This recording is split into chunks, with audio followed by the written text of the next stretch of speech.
En 2007, Guy McPherson a commencé à se préparer pour la fin de l'humanité. Il a quitté son poste de professeur et a déménagé avec son épouse Sheila au fin fond du Nouveau-Mexique, où il espère trouver les ressources naturelles suffisantes pour survivre au réchauffement climatique. Au moins pour un temps. J'étudie la question du réchauffement climatique depuis le début de mes études supérieures, au milieu des années 80.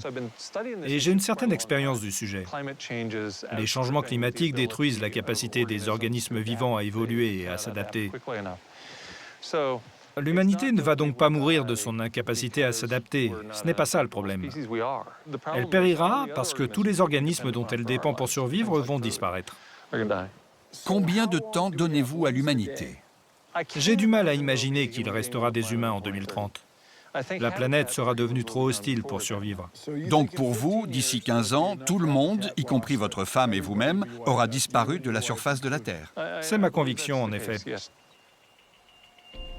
Le réchauffement climatique est là! L'élément le plus critique, c'est le méthane produit par l'océan Arctique.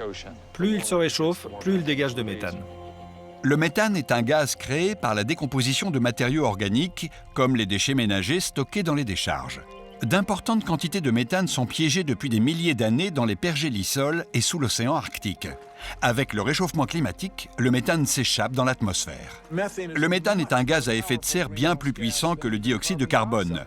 Plus la quantité dégagée sera importante, plus la planète se réchauffera vite.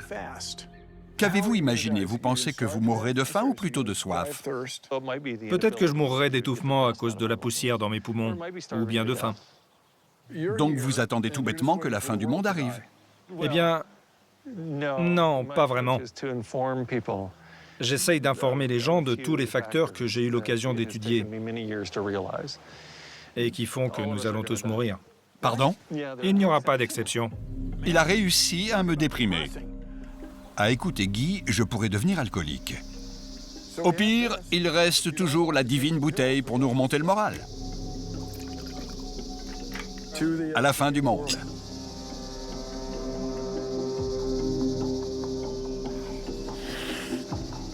Ça fait du bien. On va s'en griller une.